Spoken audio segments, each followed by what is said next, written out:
Hello and welcome to the DFS Jags Fantasy Golf podcast, show, stream, whatever we're calling it this week. I don't know, Rick. I'm Tony Altieri. That is Riku Mukherjee. We are the Jags. Ricks, what's going on, man?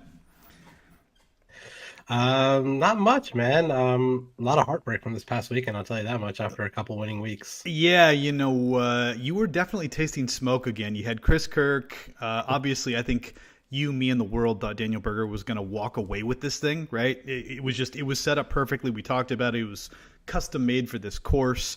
All of the metrics, the things that the course was demanding, he's that guy. And he didn't show up on Sunday for whatever reason. We were going back and forth. I had full confidence that he was going to show up and win the thing, even after he double bogeyed number 3 or 4 or whatever it was.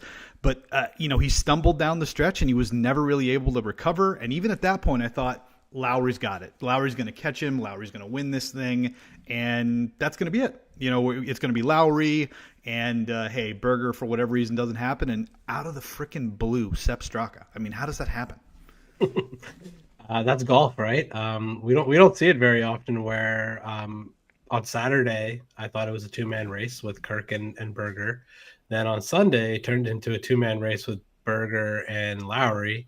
And then out of the blue, Sepp Straka comes down, plays the last 5-6 holes and like 3 under par or 4 under par or something like that, and takes home a trophy. Yeah, it was pretty amazing. There'd been all this buildup throughout the week about how difficult the course was, and of course the bear trap 15, 16, 17. And Straka finishes 3 under through the last 5 holes. I mean, it's unbelievable. He has an eagle putt on 18. He ends up leaving it just short for a birdie putt. He sinks that and ends up being the difference between him and Lowry at the end of the day.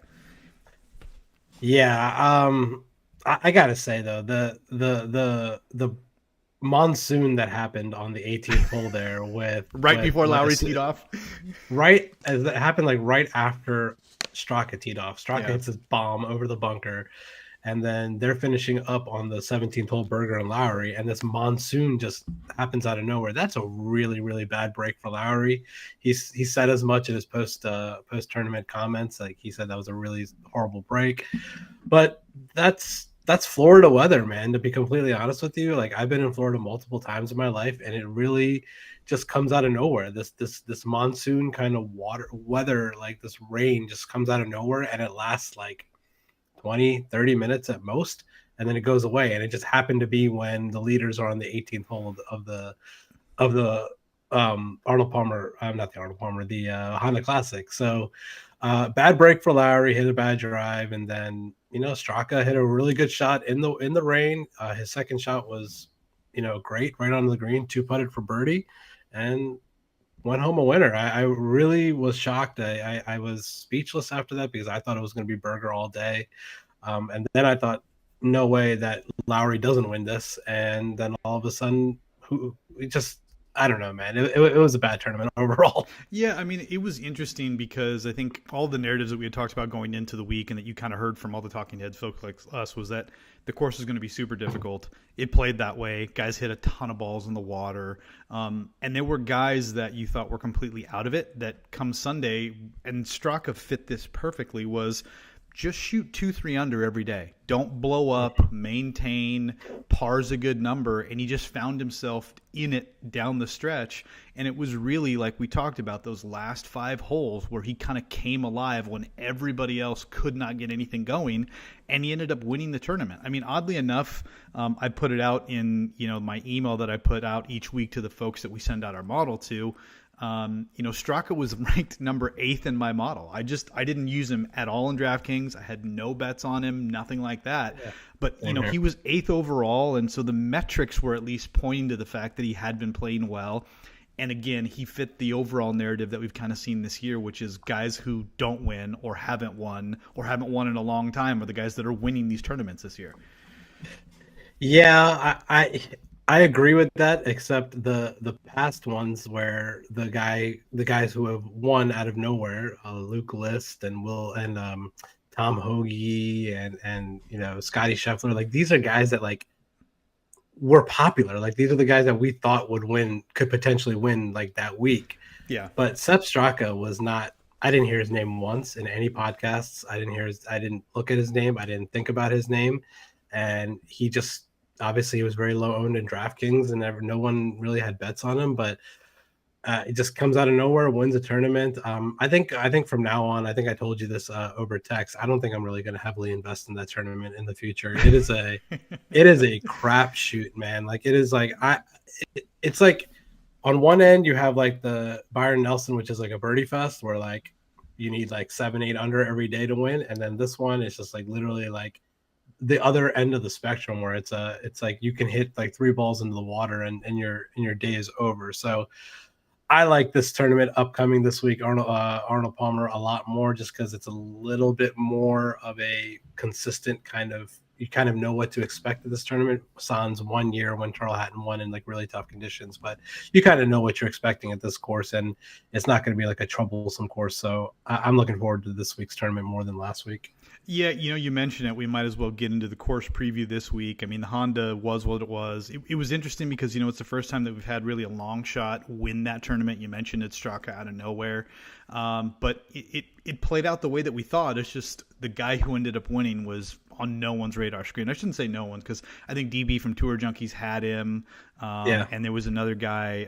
Sky had him from Mayo Media Network. So there was a couple guys that had tickets, but I mean, realistically, it really he was out of nowhere. So this week, you mentioned it, we are into a much better field. We're playing a course that plays also difficult like the Honda did. It is Bay Hill. It is the Arnold Palmer Invitational. We do have a good field this week. We've got a number of guys. Notably, the guy who is not playing this week, who is a withdraw from earlier on Monday, is defending champion Bryson DeChambeau. We'd kind of talked about it where, he's been injured and the injuries have made it difficult for him to get anything going. But oddly enough, we thought he was going to end up playing and he didn't make it. He withdrew from the field. So I'm surprised that he's withdrawn because he is very committed to this tournament. He's very close with the Palmer family, but obviously the injuries are serious enough where he's not ready to come back and be playing full-time golf. Do you think he's suspended? Suspended for what? For not necessarily taking a stand on the Saudi thing? Do you think maybe the PGA's like super double suspended him? It's not that he didn't take a stand. He was obviously one of the front runners to sign like with the Saudi league, and the PGA doesn't make their suspensions known. It's not public, so I don't know, man. It seems a little fishy to me. Like I understand, like he could be hurt and he maybe has his injury to fall back on, but I have a feeling, like in the back of my mind or like in my gut, that him and Phil are like suspended right now and they can't play. I don't know, man. Maybe until the Masters, maybe. The only thing that I would say is I think specifically referring to Phil is I think if they could have, that they probably would have made an example of Phil. I mean, Phil's been ostracized by all of his sponsors, by a number of people that he's very close with. That dude is a pariah right now. And if the tour was going to make an example of anybody, they might as well jump on the Phil bandwagon. So, I hear what you're saying because they don't necessarily publicize that, those suspensions. But I don't know, for him to come out and make a public statement, for him to do that and be dishonest about why he's not playing, I find that a little bit difficult. I mean, for all the things Bryson is, he's not a liar. No, he's not, but I don't think he would want to make it public that he was suspended. I think he's just, I'm sure he's hurt too a little bit. Obviously, like he would be playing more recently. Like if he wasn't, before this whole Saudi stuff happened, he was still not playing because of his wrist and hip injuries. But I don't know. I think he's been recuperating long enough. And I watch his like YouTube and Instagram stories, and he's hitting balls. It's not like he's not hitting balls like at his house and on the range and stuff like that. So maybe he just needs another week to recover and be ready for the Players next week. If he withdraws from the Players next week, I'll have even more suspicion that he might be suspended. But we'll see. As big as the money purse is next week at the Players, I can't imagine him being 90% healthy and not playing in that tournament. So we'll see. Yeah, I'm wearing my Bryson gear today in honor of him, but in honor of the WD. In honor of the WD, but it was a fun tournament last year to watch him. One of the most iconic, I think probably the most iconic moment of last year was him hitting it over the water on the 6th hole, with the this thing that he did right after he hit it. So I'm kind of sad I don't get to watch that again this year, but we have a really good field. This is one of the more prolific tournaments on the year. It's obviously an invitational. It's obviously Arnold Palmer's place. So Yeah, it should be a fun tournament to talk about. Yeah, so let's go back to the course preview here, but we talked about the difficulty of the course, and you mentioned Bryson's iconic, basically the field goal where he's pointing for the ball to go. But I mean, it also speaks to what you need to do here. Ball striking is so key here, but par 5 scoring also. We talked about scoring's going to be at a premium. There are 4 par 5s on this course. It's a par 72. It's 7,400 yards, and like I put in my write-up, the main defense for this course really is its length. And so longer hitters are going to have an advantage. And Bryson used it as a way to basically put himself in contention and to win the tournament, as he played better than anybody else on the par 5s. He took advantage of those each and every day. And you had Westwood, who came in second place last year, and he did it in completely opposite format by putting himself in good positions and playing long irons and being really good with his short game. So it speaks to the narrative that you can win a number of different ways here. But because the course does play long, you either need to be really good off the tee and put the ball way down the fairway and have wedges in, or you need to be immaculate from approaches of 200 plus. That is a key thing with this course, is there are more approach shots hit from over 200 yards than anywhere else. All of the par 3s play well over 200 yards. So guys who really have that kind of distance with long irons, who can keep it in control and dominate from that proximity, they're going to find themselves in contention late in this tournament.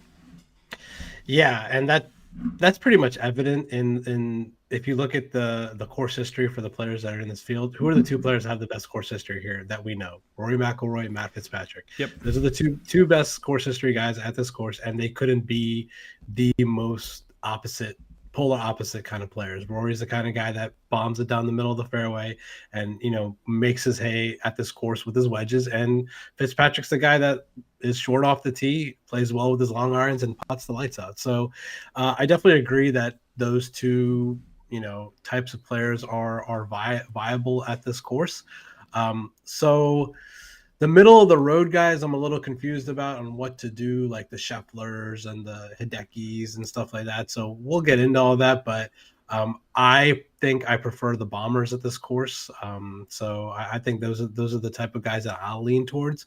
But I definitely could see a path to winning for the shorter hitters that play well long irons and chip and putt their way to a win. Yeah, the one thing that I would say is because putting is so difficult here, we see it at places like Augusta, we saw it at Riv, at Quail Hollow, those kinds of courses, is because putting is so difficult. Lightning fast greens, undulation, it takes out the importance of putting, right? Because basically it's going to be super difficult for every guy, whether you're Luke List or you're Matt Fitzpatrick, right? So it's the other aspects that you mentioned. It's long iron play. It's around the green play. It's your ability to get up and down, bogey avoidance. Those are all the kind of statistics that really come into play here. And to your point, like Bryson did last year, if you can give yourself an advantage off the tee and put yourself in position where, you're 120 to 150 yards out on these par 4s that are much longer than we typically see on other courses in the regular tour stops, you're going to be in great position to win. But like you mentioned, that's not the only path to victory. But why don't we jump down into it? We'll get into some DraftKings talk, and we'll go through the top of the board here. Starting at the top. If you guys are watching, bear with us a little bit because Tony's producing the show and talking at the same time. Yeah. It is a little clunky. First time producing and hosting. Yeah. So I apologize. I hope it sounds good for you guys out there. I think our old producer Mike is watching and said it sounds good. So bear with us. If you guys have any questions about any of the slides or anything like that, feel free to contact us. Absolutely. So top of the board above 10K, 5 names here. You mentioned one of them, Rory McIlroy. He has some of the best tournament history, and you can see it there. He's ranked number 1 in my model. But, of course, it is world number 1, Jon Rahm, Rory, Viktor Hovland, who has won, I think, 3 times internationally here in the last 6 months, Scottie Scheffler, fresh off of a big win, and, of course, Hideki Matsuyama, the other player with 3 wins in the last 6 months. All of the steam obviously is around McIlroy because of the course history. Rahm has not won this year, and so I think folks are quote-unquote down on him for the fact that he hasn't won. And nobody ever likes to play Hideki. But to your point, where does that leave, Hovland and Scheffler in the mix? The lowest owned of the bunch, pretty much. So, Yeah, you're definitely right. People are going to go to Rom, even though he's never played here before. He's still the number one player in the world, so he's going to be popular. Rory's going to be the most popular, if not just in this range. He might be the most popular overall in this tournament. And people are going to Hideki, so that leaves Vic and Scotty out on an island at this course. Scotty had a 15th place here a couple years ago. Vic doesn't have great tournament history here. He's played here the last 4 years and he hasn't finished inside the top 40. So I'm a little wary on Vic. He's obviously not the same player as he was the last 4 years. He's obviously a lot better now, but a little wary on Vic. I think for me, I think I'm going to continue to fade Rom just because I've been doing it. I know he can come out and win any single week. But I'm a little scared of him this week just because he's never played here.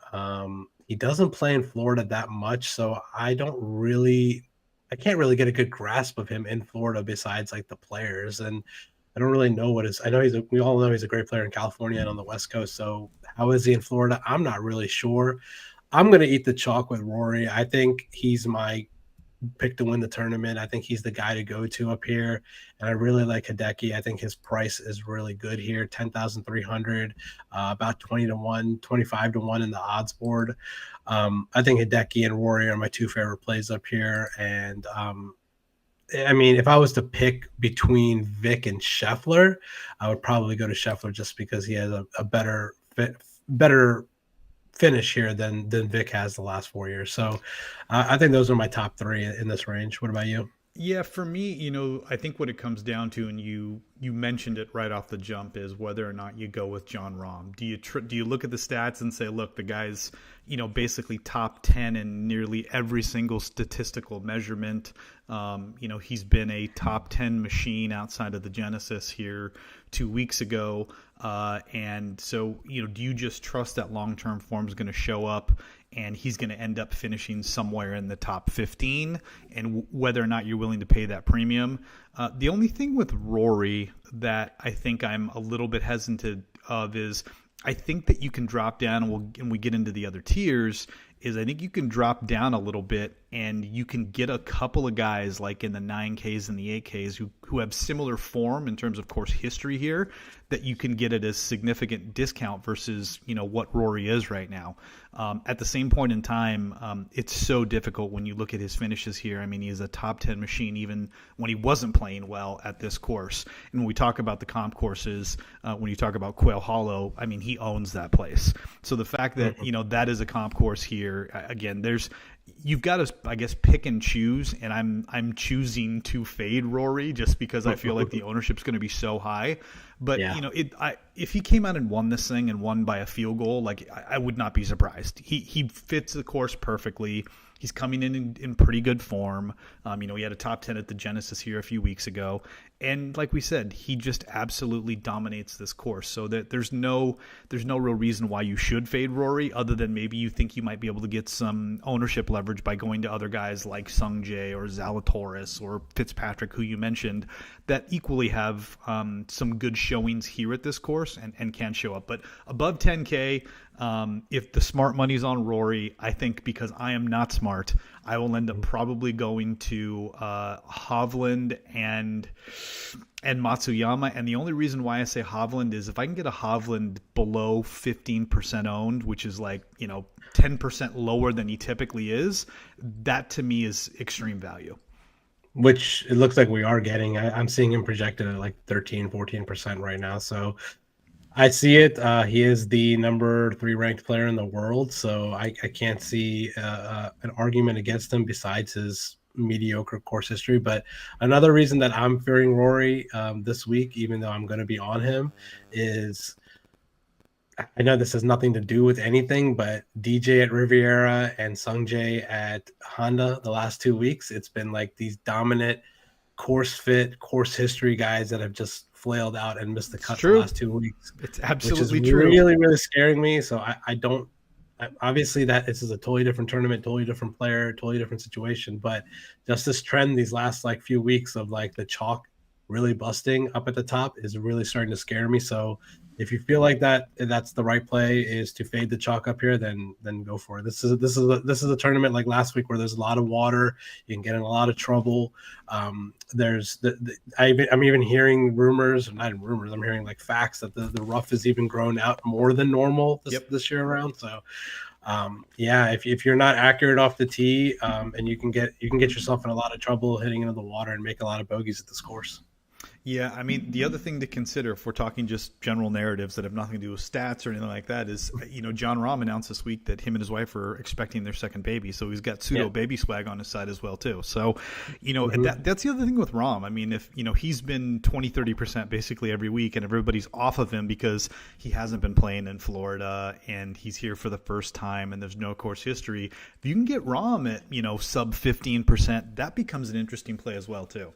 I don't think that's going to happen. I'm seeing 21% for him, like below Rory. Even though it makes sense, I wouldn't be surprised if it came in a little bit below that. But people are gonna, just the average people that don't aren't in our Twitter and DFS world, they're gonna see John Rahm. They're gonna click his name. They know how good he has been this year. So that just in general bumps his ownership up. So I doubt we'll see a sub 15 ownership, but he's gonna be lower owned than Rory. So he is gonna be a pivot off of Rory if you want to go to a little bit lower ownership. Yeah, 20% pivot. That's not the kind of pivots I like to make.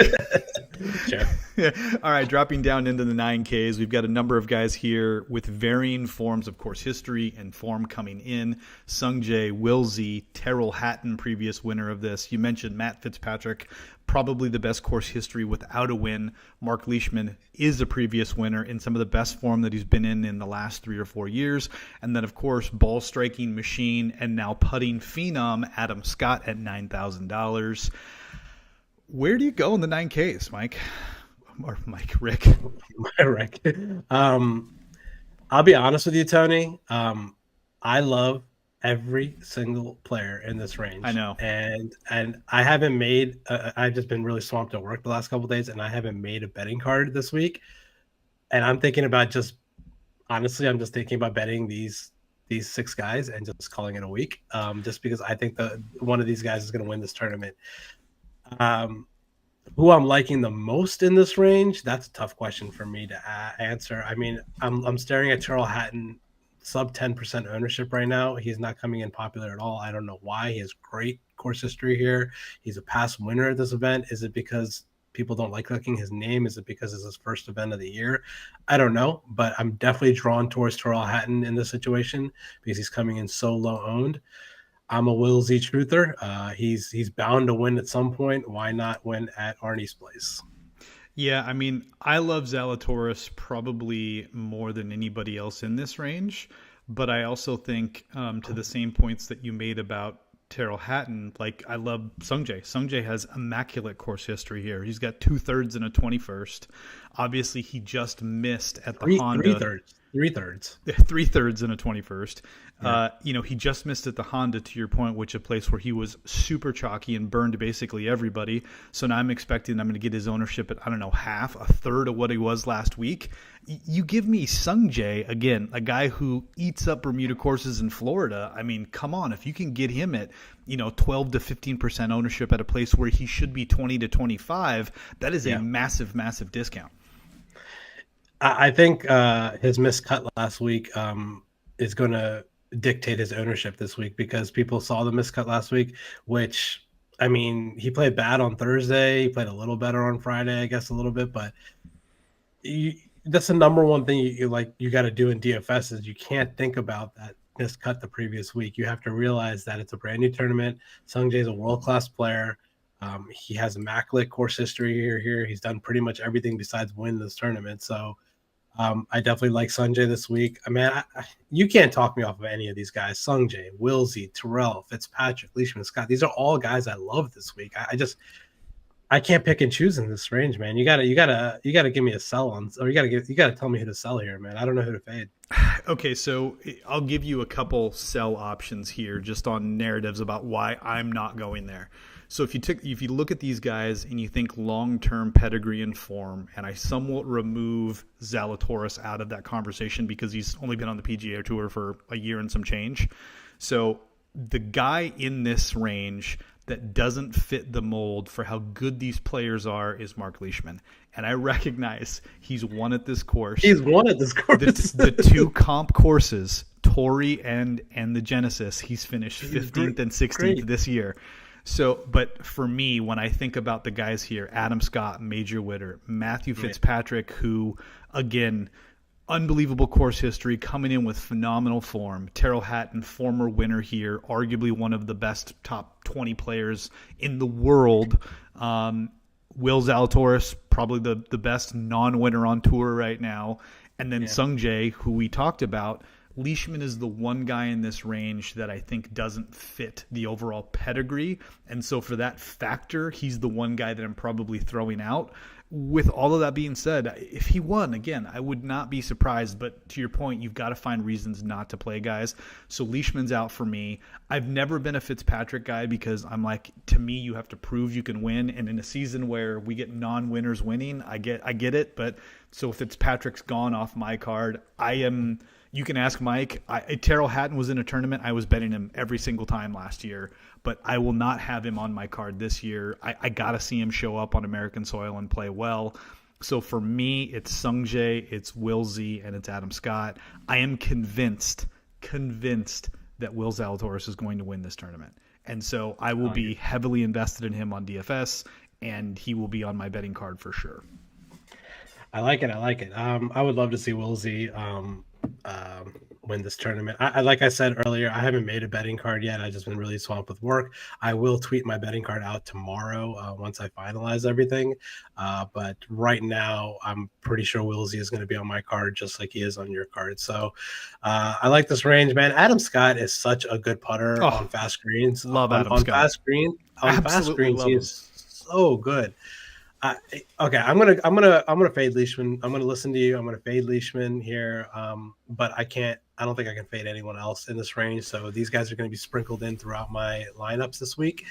We'll see who makes my main card. But if you're looking at ownership wise, for you guys listening out there, right now it's kind of spread out at the top. It looks like it's kind of a tie between Matt Fitzpatrick and Will Zalatoris, and then a little bit like the second tier would be Sung Jae and Scott, and then below that would be Leishman, and the lowest owned is Terrell Hatton. So if you're playing the ownership game here, Will Z is the guy to fade, but Tony says he's going to win this week, so don't fade him. Eat the chalk with him, and then eat the chalk with Rory up top, and you can't lose. Yeah, exactly. Until both guys miss the cut, right? Yeah. Dropping down in this next range, again, there are a number of very attractive names here. It's led off the top at 8,800 with Sam Burns, followed by Max Homa. Gucci Mane is here. Russell Henley, who's been a cut-making machine and has good course history at this track. Jason Kokrak was another guy. He was the first name I clicked when I woke up at 5 a.m. West Coast time on Monday to bet him. Paul Casey, who's been playing very, very well overseas. Keith Mitchell is having arguably his best season since he won the Honda a few years ago. Hall of Famer Sergio Garcia, and then, of course, cut-making top 15 machine Cam Tringali, all in this range. Really good names, really good numbers. I feel like if there's any range that's going to get overlooked, it's probably the 8K range this week because of all the facts that we talk about. There's so many attractive names at the $10,000 and the $9,000 level that folks are going to have to drop down into the 7s and the 6s to put those guys together in lineups, and so the 8Ks are automatically going to get faded. Yeah, that's how it is almost every week, to be completely honest with you. A lot of people fade the 8K range, so it's a good spot to gain some leverage and attack some guys and stuff like that. I can't believe Paul Casey is 8,300 here, man. That's how he's priced in major tournaments, like major championships. It seems like a misprice to me, which is why it looks like he's coming in like the chalkiest in this range. He's the only one that I'm seeing over 20% in this range. Yep. So for me, a chalky Paul Casey, I think I gotta have to fade that, to be completely honest with you. I'm sure he's going to be in a lot of cash game lineups.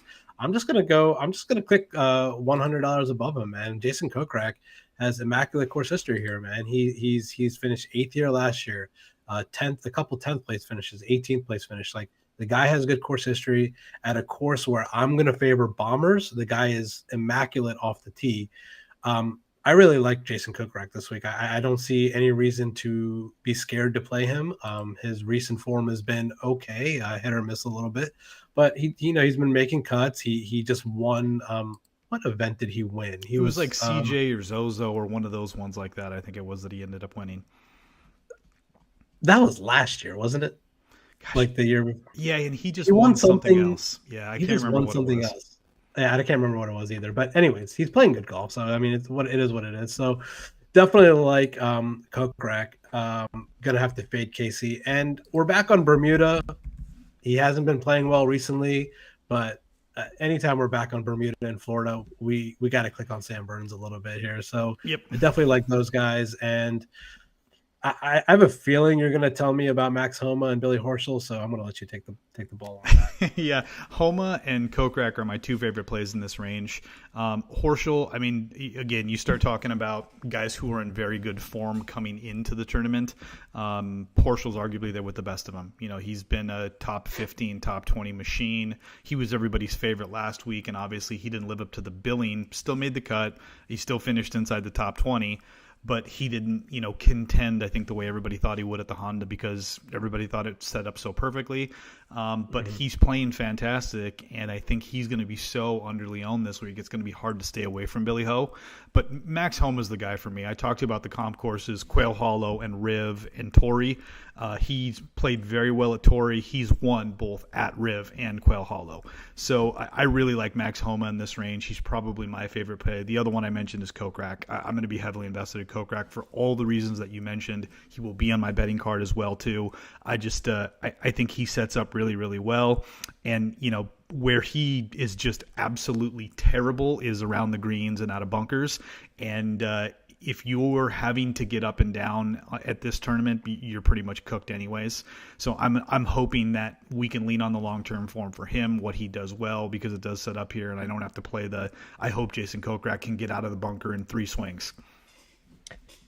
Yeah, that's true. That's always a worry with him. So it obviously sounds like both of us are going to be heavily invested in Jason Kokrak this week. So I definitely like the play. Why is Russell Henley in this range? He is the sore thumb. You mentioned it. I don't get it. Like I don't understand why Casey at 83 and Russell Henley at 85. Both guys are this price in opposite directions. Yeah, I think Russell Henley should be in the 7s. He should be like 78, 7,700 or something like that. But yeah, definitely should not be 8,500 over the likes of Kokrak, Casey, Garcia, Mitchell. Like that's absurd. Definitely not playing Russell Henley this week. I don't care if he's low owned. This price is just too high for me. But we haven't talked about Keith Mitchell, man. This guy has been playing so good recently. Absolutely. Like he has a 9th place finish last week, 10th place the week at Phoenix, 12th, the 7th. Like this guy is not. So I think the best definition that I heard of him before was he used to be a popper, right? Somebody that would like miscut, and then 3rd or 4th or 5th or something like that. He's not that guy anymore. He's the guy that finishes consistently in the top 15, in the top 20. He's turning into a really, really good golfer. So I definitely like Keith Mitchell here. He's not the same guy who he used to be, where he would just pop up every once in a while. I think he said something about he's taking a little bit more of a conservative approach to golf, where he's aiming more at the middle of the greens and stuff like that, which is improving his game a lot. So Keith Mitchell, and he has immaculate course history here as well. Like we had talked about earlier, 5th, the 6th. Like he plays well at these Florida courses on Bermuda greens, and we already know that he's a bomber off the tee. So if I'm going to power rank my plays here, it's going to be Kokrak 1, Burns 2, and Mitchell 3 for me. Yeah, you mentioned Keith Mitchell. What's really changed for him is his off the tee game. He's gained off the tee versus the field in like 17 straight events dating back to the Travelers last year, which is unbelievable. And, his tee to green game, he's gained against the field since the Travelers in 15 out of 17 events. And that incorporates things like, I don't know, the Open and the playoff series through the stretch at the end of last year, the Farmers. I mean, so we're talking about major fields, big events. He's just been playing phenomenally. He's basically been gaining in every aspect over the last 10 tournaments. So, he's putting together a complete round in every phase of the game. The one area where he does start to get a little bit spotty is in his approach game. But again, he's in his last 10 tournaments, he's gained on approach in 8 of them. So, he is the guy I think that probably sets up the best. His form is immaculate. He's got basically 3 top 10 finishes in a row. I know one of them was a 12th. He's been inside the top 10 here 2 out of the last 3 years. And at $8,100, I feel like that's a steal for the way that Keith Mitchell is playing right now. So I love Keith Mitchell as well. I would rank them in this field probably in terms of the way that I like them. Homa, it would be 1. Mitchell, even though I love Kokrak, would be 2, and then Kokrak would be 3 for me. So Homa, Mitchell, Kokrak 1, 2, 3 in this area, and then probably Paul Casey 4. And I recognize those guys are probably all going to be super chalky this week, but Keith Mitchell, I just don't know how you can keep him out of lineups. Yeah, just looking at ownership, it is Casey and Mitchell that are coming in the highest owned. Everyone else seems pretty low owned in this range. Nothing above like 12%, but Casey and Mitchell are soaking up the ownership here. The true pivot in this range and in this tournament, I think, is sandwiched right in between Casey and Mitchell. So if you're playing game theory and you can stomach rostering Sergio Garcia, that's the pivot right there, man. I can't tell you how many times that guy has burned me in my life, but it's a number of times. So, but there's no reason why, like we said earlier, there's no reason why, Sergio Garcia is a better golfer than Keith Mitchell. He's a better golfer than Russell Henley and Jason Kokrak. Like, we know his pedigree is a better golfer than these guys, and he's priced below them, and he's coming in low ownership. So if you can stomach it, if you can stomach the missed 3-foot putts and the 4-foot putts that you're going to get from him, he's not the worst game theory play in this range. Yeah, it's interesting. I struggle with Garcia. There's too much scar tissue for me for areas that that he's burned me. Oh, I'm not clicking his name. I'm just saying you could go there if you wanted to. He was also one of my first really, really big wins from an outright betting perspective, because I hit him at like the Sanderson's farm like 2 years ago, and It was a huge when he was putting with his eyes closed to win the tournament. The other guy that I'm curious where ownership is kind of coming in on him, because he was a little dinged up. But when you talk about the comp courses, mainly Torrey, Quail Hollow, and Riviera, the guy that actually has played the best this year at those courses, and again, going back to 2021 with Quail Hollow. Taylor Gooch. Well, Gooch, but it's actually Tringali. Tringali has a 3rd and a 13th at the Genesis and at Torrey this year. So again, I think he's coming off of a miscut or was one right before the Genesis. But, Tringali's also been just a top 10, top 15 machine. So when you talk about not necessarily upside, but very high low side, Cam Tringali is one of those guys where it's like he's probably not going to win. He's probably not going to finish in the top 5, but you can almost certainly bet that he's going to finish top 20. I think probably he's not going to win is an understatement. He's not going to win this tournament. The guy never wins. Yeah. He's fine. I don't really have a feel for him, to be completely honest with you. I like playing Tringali when he's in the 7s or something like that. I don't know like how often he's going to be in the 7s moving forward because of how well he's been playing over the last year. But with Keith Mitchell right there, right above him, I don't think I can click on Tringali. I'd rather drop to someone in the 7s. Yeah, I think I agree with you. I think if you're doing less than 20 lineups, it's really hard to get to Cam Tringali. But if you're playing 20 or more or 150 max in mega tournaments, Tringali is a great pivot. Going back to, I just pulled up his stats, going back to 2013, he hasn't missed a cut at this tournament. So 3.4 projected ownership right now, 3.4%. Yeah, and again, we're talking about a guy who's not a huge DFS scorer. He's not going to win the tournament. But if you want to talk about a guy who's also probably not going to miss the cut and burn you, it's Cam Tringali. Yep. All right. That's not a bad play. All right, dropping down to the next tier, the 7Ks. This is an interesting mix. The one that has me scratching my head the most is a guy who was in the upper nines last week, and that's Tommy Fleetwood. He's now down at 7,900. Jason Day is back. Gary Woodland, who played very, very well last week at the Honda, is here, backdoor to top 5 to kick me in the nuts. And a number of names of guys who have played very well this year. Seamus Powers, Luke List, Chris Kirk, who popped up last week. And my favorite play in any range, probably other than Will Z or Kokrak, Cameron Young. Cameron Young at 7,500. The 7Ks, there's a lot of options. Substraka, who just won, is here. Ian Poulter, who plays very well in Florida. Kevin Kisner, who was a contender here. Thomas Peters, who was everybody's darling at the Genesis before he basically crapped in everybody's bed and missed the cut. There are a ton of names here. My boy Sebastian Munoz, who I believe is going to be super popular this week. But who do you like down in the 7Ks? Let's talk about 7,500 and above first. Okay. I love Cam Young. I definitely am with you on that. He's coming in chalky, but it's understandable. He was in the 8s last week and he played well. Yep. I think he had one bad round. I think maybe it was Saturday, but everyone played bad on Saturday last week. And he came back and fired a good number on Sunday. So I definitely like Cam Young.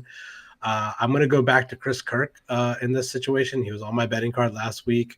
He was in my main DFS lineup last week. He has good course history here, 8th to 15th to 15th. He's playing good golf right now. This is a course where I feel like suits him very well. So definitely like Cam Young and Chris Kirk in the low, in like at the $7,500 range. And then above that, I don't really like anybody, to be completely honest with you. I guess maybe I can go to Corey Connors or Matt McNeely, but definitely not going to click on Jason Day's name. Definitely not going to click on Tommy Fleetwood's name. Gary Woodland has never played here before, and I never get to Rose or Bazane. So I guess I could go to Woodland. Since he doesn't have any course history here, he did squeak out a top 5 last week, so he's playing pretty good. But I don't really like anyone in the upper 7s. I'd rather go drop down and play like Kirk or Young, or maybe even like Luke List, who's coming off of a win a couple starts ago. Yeah, I would say above $7,500. The play for me would probably be Seabez. We talked about him at length last week. You talked about how you can just never get there with him, but he has a top 20 and a top 10 finish here the last 2 times he's played. He has been playing very, very well this year versus where he was the last couple of years, spending more time on the PGA Tour. So he's got good form coming in. Tournament history wise, he ranks inside, according to my modeling, inside the top 5. So, there's a lot to like with Seabez. Rose is a guy who traditionally has played well here, and it seems like at least he's rounding back into form. He hasn't missed a cut for quite some time. I want to say he's made like 7 or 8 or maybe even 10 cuts in a row. He's a multi-major winner, Justin Rose. So that is something to consider there. But my favorite play is above 7,500, or the 3 guys that you mentioned, List, Kirk, and Young. I just think those guys are playing good golf right now. They all kind of check the boxes. I mean, Luke List has great course history here. He almost won the year that was at the Honda. But he plays phenomenal. He's got 2 top 10s and a top 20 here in the last 3 out of the 4 tournaments that he's played at this event. And like I said, Cam Young is just there's so much to like there. The dude is on fire. Yep. Statistically, he's coming in super hot. So I don't know how you can stay away from him this week. He lines up so well. I also think he needs a good finish this week to get into the Players next week. So I definitely think he's motivated to play well this week also. So I think he's probably going to make my betting card. Last week, Sepp Straka was number what in your model, Frank? He was number 8 in my model last week. So that's Luke List this week. So if you believe in the number 8 theory for Tony's model, Luke List number 8 this week. So that could be a good play. He's long off the tee. We saw him, but we saw him play well at a difficult course at Torrey a few weeks ago. So I'm just, with Luke List, it all comes down to one club for him. Like it always comes down to the putter for him. So if he can make some putts for you, what's his course history here? That's not bad. 63rd, and then a couple top 10 finishes before that. Yeah, I could see that. I think those are my 3 favorite plays also in this range are Young, Kirk, and Luke List. Yeah, I think all of them are going to be popular. It's funny, the Forgotten Man and Seamus Powers. It was like, the guy misses two cuts at Phoenix and Genesis, and it's like nobody wants to play him anymore. I mean, prior to that, the dude was like a top 10 machine. So, Yeah. I'm interested to see where Seamus Power, the state of his game. I probably won't be able to get to him this week, but I could see You think you think he's still shook from that third round at Pebble? Oh, dude, he died. He absolutely He is died. shook. He is shook from that round. Dude, he played oh my gosh, it was I think of it's not MP, it's Monterey Peninsula. That he even said before the round even started, I don't play well at this course. There's something about Monterey Peninsula, and it ate him alive and cost him the tournament. He should have won that tournament. Yeah, definitely agree. Yeah, I don't really know what to do with Seamus Power. I'd rather just drop down to the guys right below him, or maybe Corey Connors right above him, but I don't know if I can click his name. Who do you like in the low sevens? Below $7,500, there's two names I have starred. It's Lanto Griffin and Martin Laird. Nobody ever plays Martin Laird, and statistically, he lines up, phenomenally here. He's rated inside the top 20. He's been making cuts like a machine. Again, the same argument that I made for Cam Tringali, where he's probably not going to win the tournament, but his floor is very, very high. I think if you're looking for a guy to make the cut at $7,000, Laird's probably the best guy there. Lanto, dude, I legitimately think Lanto can win this week. He's playing very, very well. He's got good course history. The other guys that I like here, Sahith, again, doesn't have any course history, but the kid has been making cuts and playing very, very well. Comes down to putter for him if he can get hot this week. So those are probably the three guys that I like. Of course, Seabass is there. I will always be betting him. He's a FOMO bet for me. And then lastly, I'm interested to see where Thomas Pieters ends up. After basically grenading everybody at the Genesis when everyone thought he was going to win and missing the cut.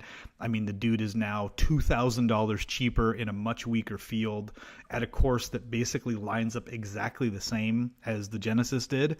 So, I'm interested to see where Pieters ends up. I could see sprinkling him in if he's like, 4, 5, 6% ownership this week.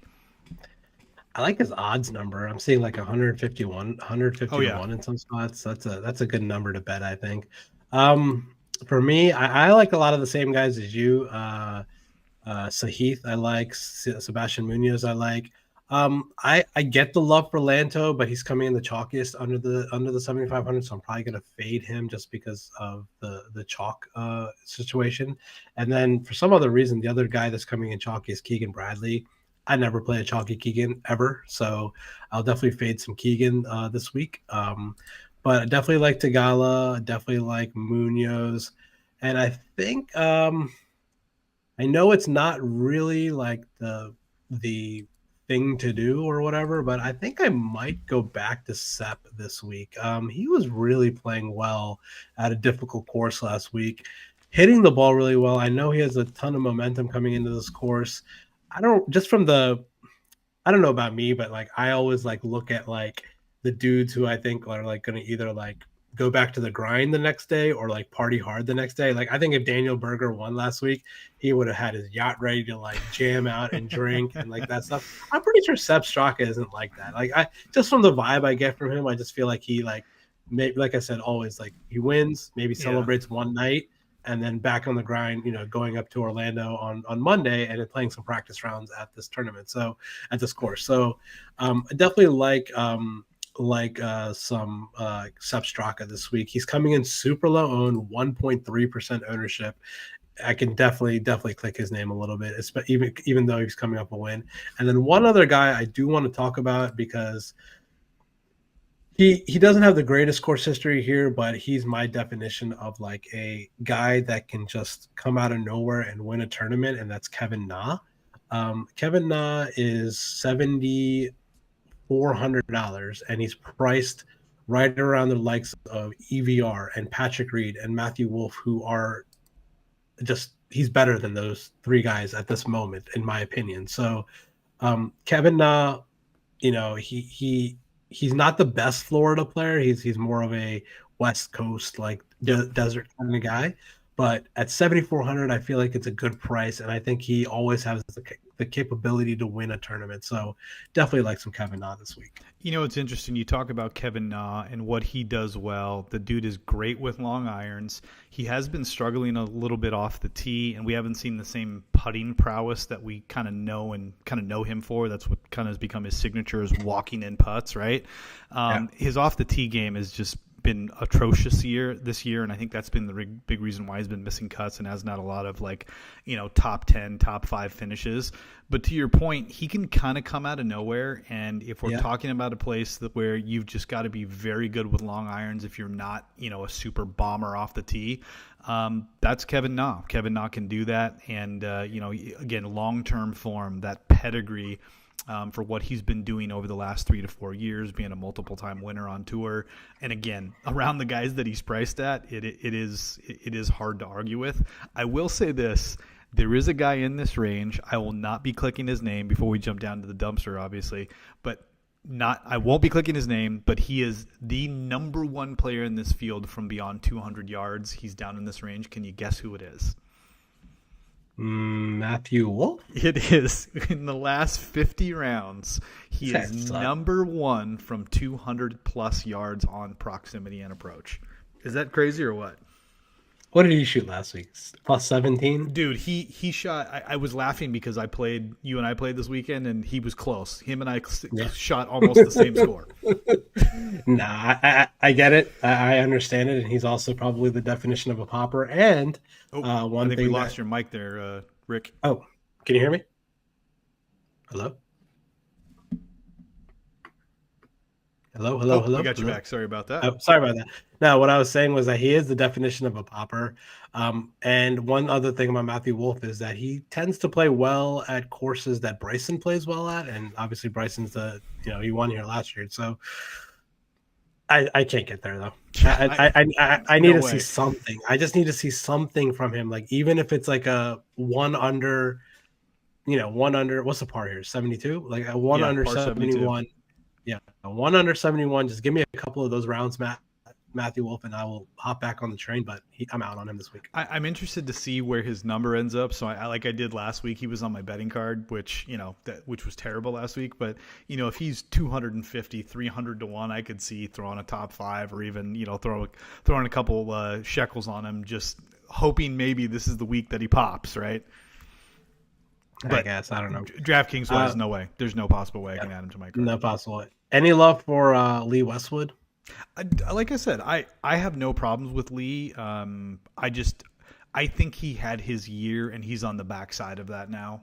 So I like him if you're looking for a guy to make the cut. If you're looking to be a sneaky top 20, top 15, I could see that.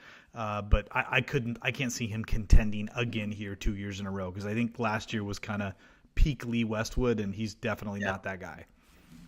Yeah, maybe it was just kind of an anomaly last year. That was crazy. The final group was Lee Westwood and Bryson DeChambeau. What an odd final grouping. Yep. Yeah, it was odd, but like we talked about, this course, there's a few ways to get there, and Westwood was so good positionally off the tee. I don't think he missed a fairway, all frickin' week, and he was so good with long irons. He played the par threes immaculately. He putted great. So he just did everything else you needed to do to have an opportunity to win, but obviously Bryson was the guy that ended up taking it. Yeah. Okay, let's get into the dumpster. Dropping down below $7,000, there are a ton of names here. One thing that is important to note that I didn't mention off the jump, Rick mentioned this is an invitational, so there are 120 guys in this field basically, which is 30 short of where we normally are. So the 6 of 6 percentage guys making the cut, 54% of the field will make the cut. So there's going to be a number of these guys below $7,000 that will make the cut this week. But if you're asking me who they are, Jesus, I have no idea. There are names here, guys with a mix of course history, guys who are playing well. There are a few names that I'll throw at you, Rick, that I like down in this range. For me, if I'm leaning on the course history narrative, it pains me to say it, but maybe Ricky Fowler. Ricky's always played this course well. He's top 15 in proximity from 175 to 200. He's top 20 from, beyond 200 yards. He plays the long par threes very, very well. And he's made a couple cuts, so maybe we're in Florida. Maybe Ricky's got some juice back. Maybe we can get him back. And below $7,000, I feel like, you're somewhat protected against having to play like an $8,000 Ricky. So I like Fowler from that angle. I don't think he's going to be in all my lineups, but if you're trying to pick a horse here, the other guy, course history wise, that is very interesting, even though he's been dog crap from a form perspective, is Matt Wallace. Wallace plays this course very, very well. He's got an 18th, a 24th, and a 6th in the 3 tournaments that he's played the last 3 years. Zach Johnson's the other one. And a 6th 4 years ago. Yeah, so back-to-back 6th places. And Zach Johnson hasn't missed a cut at this course, I think, in like 10 years. So he's the other guy. No one's going to play Zach Johnson because, he hits the ball 240 yards off the tee, and every now and then he walks up and accidentally hits it. But no one's going to own him, and he's a cut-making machine here. So those would probably be the 3 guys from the tournament history narrative perspective. Yeah. Well, you know what we said about a cut-making machine at Honda last week with Jason Duffner. Yeah, and he missed it badly. I think he was the only guy other than Wolf that just absolutely died. Other names, though, like legitimately, like, Higo made the cut last week. He didn't do anything, but again, he's $6,700. He has upside. He is very good from beyond 200 yards. Sevenson was in the mix. I mean, good Lord. I thought I was going to hit a massive top 5 on him last week, and he just fell apart in the bear trap. But again, statistically, form-wise, rates out very, very well. His best putting surface is Bermuda, so Sevenson's another guy that I really like down here. Yeah, you just named my 2. You just took the words right out of my mouth, man. Garrett Higo, I'm going to go back to the well with him. He was in my main lineup last week. The guy is playing really good golf recently, making cuts, grinding it out. And Adam Svensson last week, he was number 1 tee to green, man. The guy was like phenomenal tee to green last week. At least he was through 3 rounds. I don't know exactly where he went after that, but on the 4th round. But he was hitting the ball really well. He has Tim Tucker on the bag, who is Bryson's old caddy, who was his caddy last year when he won here. So, I like those 2 guys. A couple of the names that I like in this the $6,000 range. I can go to some Cam Davis. I know that he's not the most reliable guy, I guess, but at a course where bombing the ball off the tee is beneficial, I could definitely click on some Cameron Davis. That and the Aussie narrative, right? If you're going Leishman and Adam Scott, he's basically the homeless man's version of both of those guys. Yeah. One other name I wanted to talk to you about. He's been playing well, and he has good history here, is Danny Willett, man. This guy is 6,400, and he played pretty well last week. He had the early, Thursday round where he was like killing it last week. What did he end up finishing last week? He finished 48th last week. Not terrible, but good course history here, 31st and 18th the last couple of years. So Danny Willett I can get behind. I don't really have any other names down here.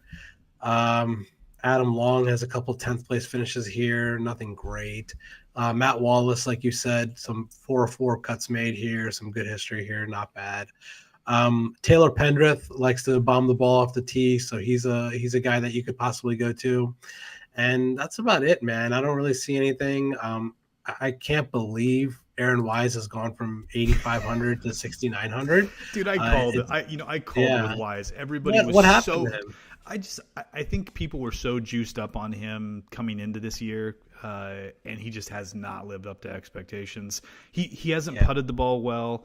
His off the tee game has been very, very sporadic. I just think for me, Aaron Wise. Texas. I think of Texas swing with Aaron Wise, and we're just not there yet. So I'll come back to Aaron Wise when we're in Texas. I'd rather be late on Aaron Wise than early. Okay, that's understandable. 2 more names I'm going to throw out here in the 6,000 that I like is Dylan Fratelli. He played really well on Sunday last week. Yep. I think he snuck into a top 50. Yeah, he finished 16th last week, so he's been playing good golf. 16th and 26th his last 2 times out. And Bo Hostler, I mean, the guy has been playing. Bo Hostler. I know, I get it. He's not the funnest name to click on. I know, but he He has good history here. He has three or three made cuts here. Finished 16th last week. He's playing pretty good golf, so I'm going to give him the benefit of the doubt and click his name this week. The last two guys that I'll throw out, just because, I mean, again, they're coming in very, very well. Sam Ryder. Sam Ryder has his last 4 tournaments. He's finished 9th, 26th, 23rd, and 49th. He does have a miscut at the Farmers in there as well, too, but 4 out of 5, and basically 3 of those being top 25s with a top 10 finish. Sam Ryder is very hot right now. The other guy that's coming in with great form is Pat Perez. Perez has 2 top 10 finishes and a top 40 at the Genesis as well coming into this tournament. He finished 6th at Farmers, which is a corollary course for this event. So Pat Perez playing better golf, and he's made, I think, 3 out of 4 cuts here in the last few times he's played this event. So another guy. And then the last name, just because I know everybody's looking for that guy way down the board, like that they can jam in. $6,100, my boy Peter Malnati, playing better golf right now. Malnati's made, I think, 4 cuts in a row, 2 top 25s. So he's turning the corner again. He's good with long irons. He's typically a shorter hitter, but you get into that 175 to 200 range, and he's better than tour average from that distance. And if putting becomes a premium and weather gets tough, that Malnati all of a sudden shows up. Yeah, I'm glad you said that. I was looking at the weather report a little bit this week, and it looks like the winds could pick up a little heavily this week. I'm not really sure. Like it's still early. It's only Tuesday, which means that the weather report doesn't mean much right now. But if the winds pick up and this course gets difficult, like it did a couple years ago when Turtle Hatton won, who's the guy down here that plays courses that are difficult in windy conditions? Who's a guy down here? He's an international guy from South Africa that plays well. Brendan Grace. He's priced really low down here. I think he's 60. Where did I just saw his name? $6,300. Yeah, $6,300. I know he's not been playing good golf recently, but if you read the weather report and it's looking like it's going to get windy, he's not the worst name in the world to click on. Yeah, there are 4 guys, if the weather gets tough, that just show up and play immaculate. It's Lucas Herbert, it's Danny Lee, it's Brendan Grace, and it's G-Mac Graham McDowell. Those 4 guys, when the conditions get terrible, all of a sudden they just shoot to another level of playing well. So those 4 guys, if the condition gets bad, to Rick's point, and it looks like it's going to be windy, it's going to be ugly, those are the 4 names that you should be clicking and adding to your field, because those guys, for whatever reason, we watched Danny Lee and Lucas Herbert battle it out at, like, I don't know, one of these island courses, Bermuda or whatever, and it was an absolute hurricane, and those 2 guys were 1-2 in the tournament. Yeah, and just for you guys out there, the top of the board, the best, who I think is the best player in bad weather, is Rory. So if the conditions get tough and the wind gets tough, he's a great win player. Absolutely. Him and Leishman also. Yep. Let's go ahead and get into the bets. I know you haven't put your card together yet for the week, Rick, but I'll go ahead and run through mine. Sure, I'm buying the dip on Sungjae, Bermuda, Florida. I will take Sungjae. Will Z, I mentioned to you, I am convinced that he's going to win this week. Adam Scott, you and I both love him. He is on my card. You get Burns in Bermuda, in Florida. Sam Burns at 45. Dude, sign me up. And then, of course, my other favorite bet, the first name that I click, Jason Kokrak at 50-1. Cam Young on my bombs. Chris Kirk. Again, just names with value based off of what I know those guys do well. And then, of course, our boy Cam Davis way down there at 200-1. I got a number of bombs this week. But again, I think those are legitimate bets this week, even though the odds are super long on those guys. Yeah, man, I'm looking at your card. I really like your card. I think I'm going to copy a lot of your bets. I love all your bombs. The only change that I would make is for the left side of your card, the main bets part. Yep. I love Will Z. I love Adam Scott. I love Sam Burns. I love Jason Kirkbride. The only thing that I think I would end up going to is, instead of Sungjae, I would probably go to Matt Fitzpatrick because of the course history and Yep. just the breakthrough wins that have been coming through this season so far. So like I said, I'll tweet my card out, but I've just been really, really busy at work this week. I haven't really got a chance to look at bets, but I'll hunker down for the next 24 hours and make a betting card. It's probably going to look pretty similar to Tony's, to be completely honest with you. San's well, that has been Sanjay. completely unsuccessful this year, so I would not recommend That's that. okay. That doesn't mean like we can't hit a winner there. So definitely like a lot of the guys you said, and Will Z. I hope he wins. That'd be great. I'm going to bet I'd him. love to see it. Yeah, I can't get there with the numbers up top with like Rom and Rory or Too Vic short. or anybody like that. Too short. If it's a situation, maybe if like Rory's odds drop after like round one, and then the conditions are getting tougher, then maybe pop in a live bet on Rory if he's like down to like 25, 30 to 1 or something like that. So that could be a situation that you can look out for. But I definitely am going to start my card in the 20s this week. And like I said, I'll tweet it out tomorrow, and hopefully we can hit a winner. Absolutely. Yeah, we got to get back on our winning ways. You won 2 in a row before we both got kicked in the nuts by Sepp Straka. So let's get back on it this week, man. Well, I look forward to seeing your card when you tweet it out. The tags are there. Follow me at DFS Jags on Twitter. Follow Rick on Twitter and on Instagram at Riku Mukherjee. And don't be afraid to reach out. Again, subscribe, and follow us on every one of the social media platforms here on YouTube. Subscribe to the Nickel City Mafia channel. We appreciate each and every one of our subscribers. We hit 400, Rick, which is great. I mean, we've been doing this for less than a year. We already have 400 subscribers on the channel, so stoked for that. And don't be afraid to reach out to each one of us. And I'll be tweeting out my model as well, too, which are all the statistical pieces that we referred to tonight. Good luck this week. Rick, thanks again, man. We'll be previewing the players. I will make time. That's my promise to you. I will make time to do the players show, whether it's this weekend or Monday. I promise I will do it. I will be on the road in Florida. I fly out Sunday night, so I'll be there all the way through. Are you going to go to the players? Are you going to go to the tournament? I wish I could, dude. I leave. I fly out Monday or Wednesday evening, so I'm there from like Sunday to Wednesday. I get there right after the tournament ends in Orlando, and then I show up and I leave right before the player starts, which is closer up to Jacksonville. Just stay an extra day and go, and I don't think Melissa would be that bad. Yeah, she's already really, really pumped on me flying out on a Sunday night anyway, so it is what it is. Yeah. All right, cool. Well, appreciate it, Rick. Thanks again, and to all you guys out there, good luck, and like I said, follow us and look for Rick's card coming out here on Twitter this week. Thanks, good luck, guys. Yep.